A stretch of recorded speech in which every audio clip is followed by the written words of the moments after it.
When the first piece of ice hit the windshield and everyone on Interstate 95 slammed on their brakes, ambulance nurse Sophia Moreau was transporting a heart attack patient to the hospital.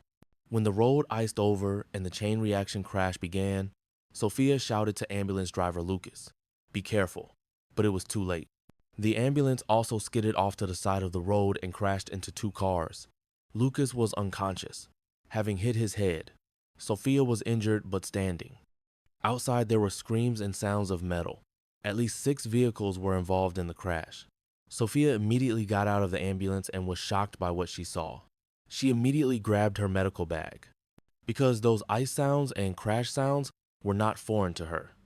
And in the next 45 minutes, everyone on the icy road would learn who Sophia Moreau really was. Because some people wear ambulance nurse uniforms but never remain helpless. Welcome to Hidden Legends. Before we dive into this powerful story, tell us in the comments what city you're watching from today. And if you believe stories like this deserve to be told, hit that subscribe button because 90% of our viewers aren't subscribed yet. Sophia Moreau was 33 years old, a perfect ambulance nurse who had been working at Denver Emergency Medical Services for 3 years. She completed every shift flawlessly with her partner Lucas Berger, and patients found confidence in her calm approach. But Sophia was different. Her equipment checks had military precision, and her analyses in winter conditions were much more thorough. She never hesitated during cold weather ambulance calls. "Why are you so comfortable in winter conditions?" they would ask. "Experience," Sophia would say. Her colleagues would be surprised. "We're ambulance crew, Sophia, not winter operations specialists." Sophia would smile and not elaborate because that experience came from very different places. In Sophia's ambulance, alongside standard EMS supplies, there were more sophisticated equipment. Cold weather medical kits, extreme condition materials, winter survival tools that most ambulance nurses wouldn't recognize. "I like to be prepared," she would say, if anyone asked. Sophia Moreau had joined the Army at age 22. Being selected for the 10th Mountain Division wasn't easy. Only 8% could pass this training. At Mountain Warfare School, Sophia had pushed her physical and mental limits. But every day she thought of that snowstorm. She started as Combat Medic 68 Watt, then completed cold weather operations specialist training, alpine rescue, extreme weather medicine, mountain warfare, all became Sophia's specialties. For 8 years, she had served in mountainous regions of Alaska and Afghanistan and managed 134 successful rescue operations. In each one, she heard her family's voice. Don't leave anyone in the cold. Her biggest operation had been in the Hindu Kush, a NATO base buried under an avalanche, 45 soldiers and civilian personnel trapped under snow. Under enemy fire during a 14-hour operation, Sophia never stopped. When she evacuated the last person, her hands were frozen, but she was smiling. In 2019, memories of that operation began to overwhelm her. Nightmares, cold weather, panic attacks, constantly being in alarm mode. After a PTSD diagnosis, she was discharged and became an ambulance nurse. Same mission, different environment, but it had never been easy. Sophia's Mountain Division training wasn't just basic. After Mountain Warfare School at Fort Drum, she completed the Cold Weather Leader course, the most elite program in extreme environment medicine. "A mountain medic must be versatile," said Instructor Staff Sergeant Duval. "Combat medic, alpine rescuer, cold weather specialist. You are a life-saving expert." The toughest part of her training was winter survival scenarios, mock operations in frozen mountains, rescue simulations under snow, maximum effect with minimal equipment. Sophia was the best in her class in these areas. Cold weather training was especially challenging. Hypothermia treatment, frostbite management, avalanche rescue. Instead of "can you prevent freezing?" the question was, "how do you save lives in freezing conditions?" Snow rescue, improvised heating systems, limited resource operations. Her most critical skill, multi-person hypothermia treatment, and systematic warming. In live winter exercises, they performed injured rescue in real blizzards. Throughout the 24-month training, Sophia never gave up. On graduation day, her family was there, and she carried a photo of that snowstorm. This training would prove useful on the icy road. Sophia was on her normal shift. Mr. Fontaine's routine transport had been completed. The elderly man had been discharged. Paperwork was done. They were returning to the hospital. Sophia was organizing Mr. Fontaine's medical forms in the ambulance, routine discharge, successful transport, normal Wednesday afternoon. But weather reports were worrying. Nurse Sophia, thank you for taking such good care of me today, said Mr. Fontaine gratefully. You're welcome, Mr. Fontaine. You're recovering wonderfully, said Sophia with professional warmth. But Sophia had noticed unusual changes in weather conditions. Temperature dropping rapidly, humidity increasing, icing risk rising. At 3:30 p.m., a weather warning came. Sudden icing warning. Interstate 95. All vehicles drive carefully. Road conditions deteriorating rapidly. Attention increased in the ambulance. Lucas shifted to lower gear. Careful driving mode. Sophia, this looks bad. Icing very fast, said Lucas anxiously. Copy, said Sophia. But she was doing internal assessment, weather condition analysis, risk evaluation, winter survival planning. Radio chatter continued. Multiple accidents reported. Visibility decreasing due to icing. All units be careful. Sophia was making different plans. Winter rescue scenarios were coming alive in her mind. At 3:47 p.m., on Interstate 95, everything changed. The first piece of ice hit the ambulance windshield. Be careful, Lucas, Sophia shouted, too late. When the cars ahead braked, a chain reaction crash began. Lucas hit the brakes, but the ambulance skidded on ice. The ambulance swerved to the side road, hit a sedan, then a pickup, sound of metal crashing, sound of glass breaking, then silence. Lucas was unconscious at the wheel, blood coming from his head. Sophia was injured but standing.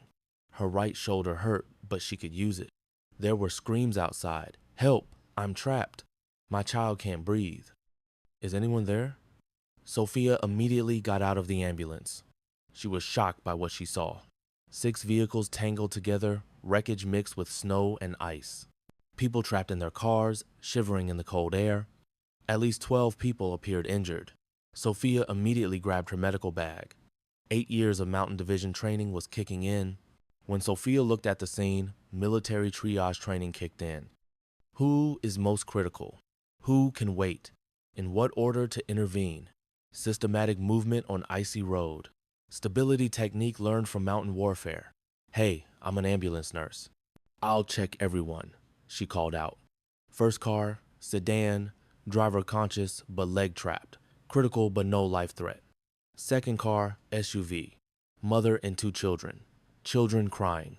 Mother in shock, hypothermia risk beginning. Third car, pickup truck, elderly couple trapped, man chest pain, woman unconscious.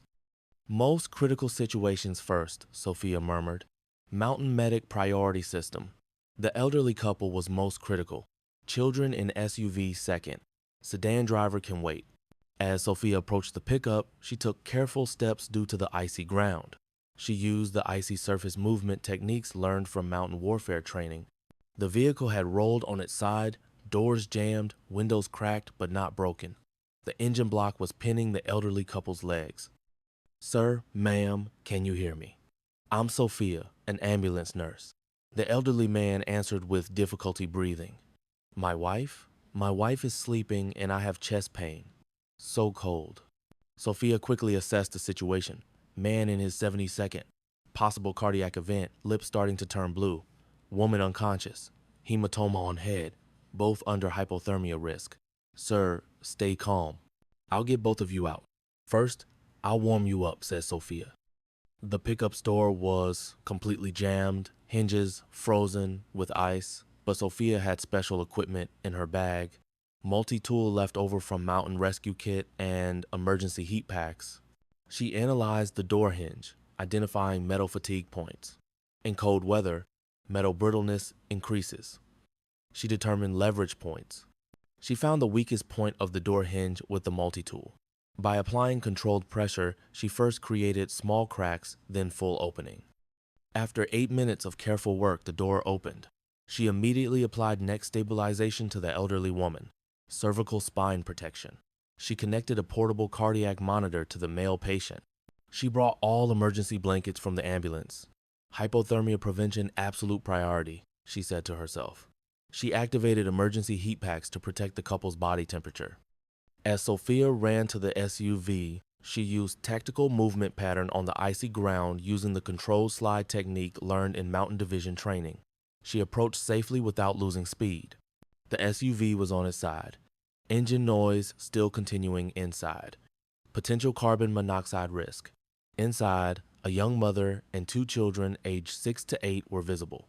"Ma'am, can you hear me? I'm Sophia. I came to rescue you." The mother was in shock, adrenaline shaking. "My children? Are my children hurt?" Lila says she can't breathe. Sophia quickly did window assessment. Driver side accessible, passenger side blocked. She needed to evaluate the children one by one. First child, Lila, 8 years old. Conscious, scared, minor abrasions, but respiratory distress signs. Possible anxiety-induced hyperventilation. Second child, Hugo, 6 years old. Conscious, crying, left arm, protective posturing. Possible fracture, but no major trauma. Mother, Mrs. Laurent, shock state. Minor head contusion, but stable vitals. "Ma'am, your children are safe from serious injury, but there's hypothermia risk. We need to provide warmth immediately." The SUV's heating system had been damaged in the crash. Electrical systems down. Sophia's emergency protocols kicked in. Emergency heat packs immediate activation. She taught Lila breathing technique with me. Slow in, slow out. You're safe now. Mountain survival training. Body heat conservation techniques. She brought mother and children to group position. Shared warmth principle. "Ma'am, hold the children in tight embrace." Body heat sharing most effective warming method. She connected the portable heater from the ambulance to the SUV with extension cable. Set up improvised heating system. "Will this work?" asked the mother, still shivering. "We heated the tent like this at -40 degrees in Hindu Kush," said Sophia with professional assurance. "Your children will warm up in 10 minutes.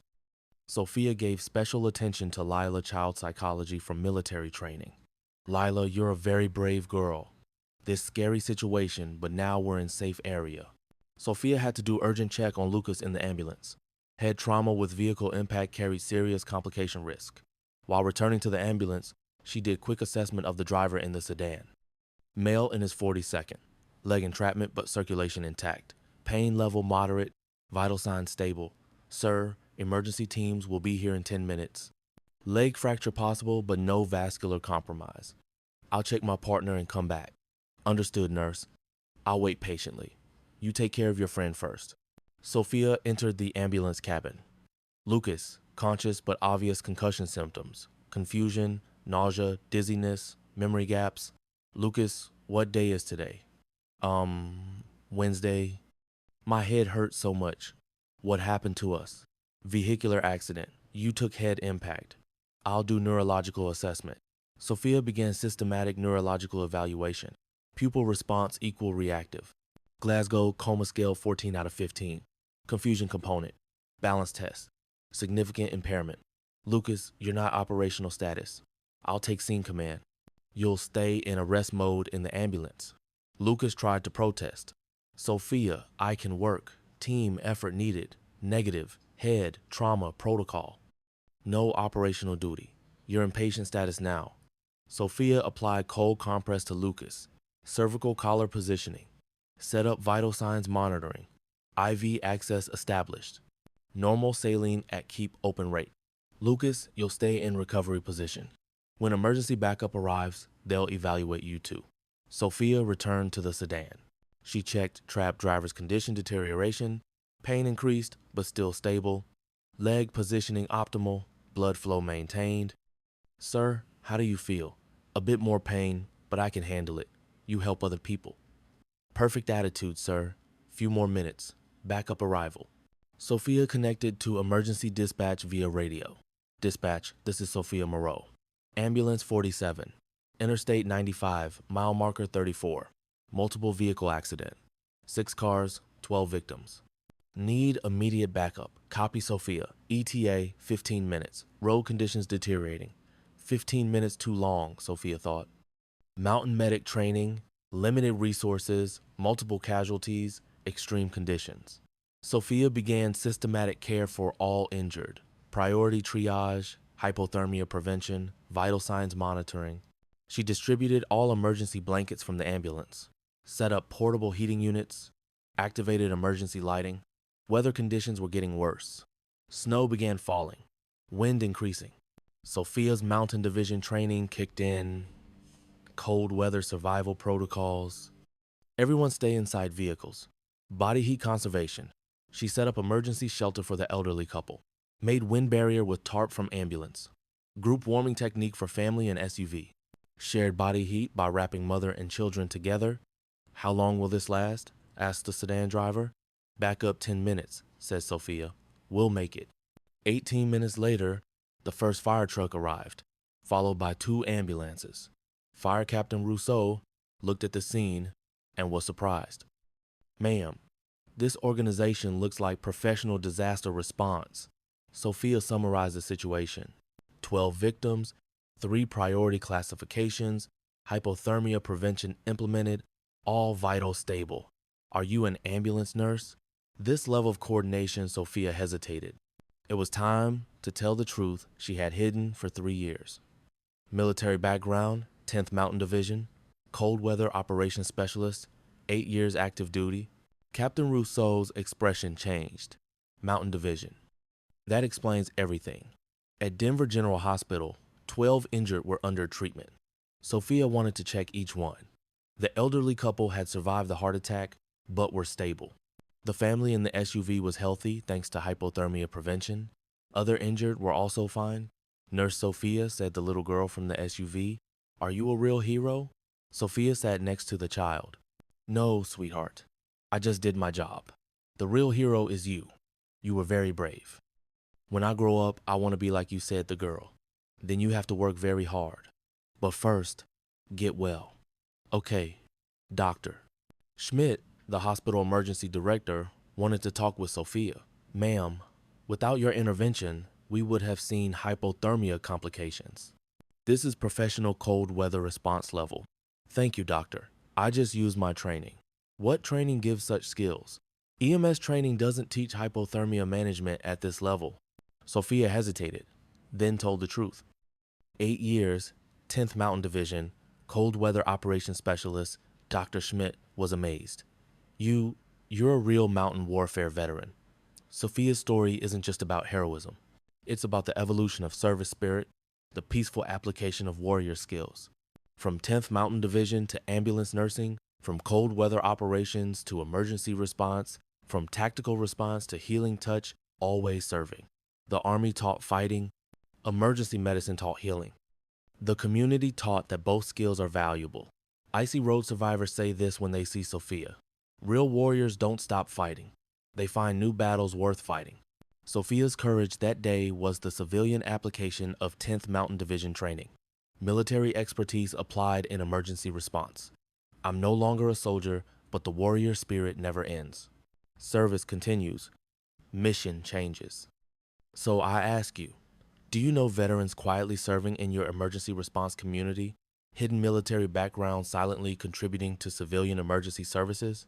Share your experiences in the comments, because at Hidden Legends, we believe the greatest protectors often serve in the most critical community moments.